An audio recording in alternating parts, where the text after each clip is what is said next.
saay ndaxa da ngeen ko war a wayal wayu Wally Seck waay mer bi fajul dara bii mooy sa dernier màggal mer bi fajul dara dernier tàggatool bu ko du xalaat lu la neex defal nee na kii jël réew mi ëllëg bu mu war Sénégal wax nga dëgg de bu mu war Sénégal de saa bu ko jëlee kii jël Sénégal saa bu ko jëlee te jàppul ñi rey gone yi war na Sénégal saa bu ko jëlee te jàppul sàcckati milliards yi war na Sénégal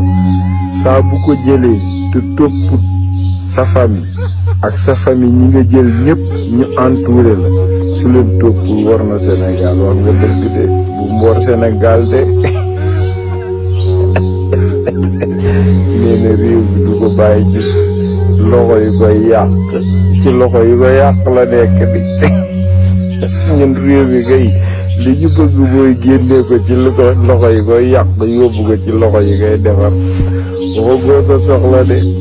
waay mer bi fajul dara bii mooy sa dernier màggal mer bi fajul dara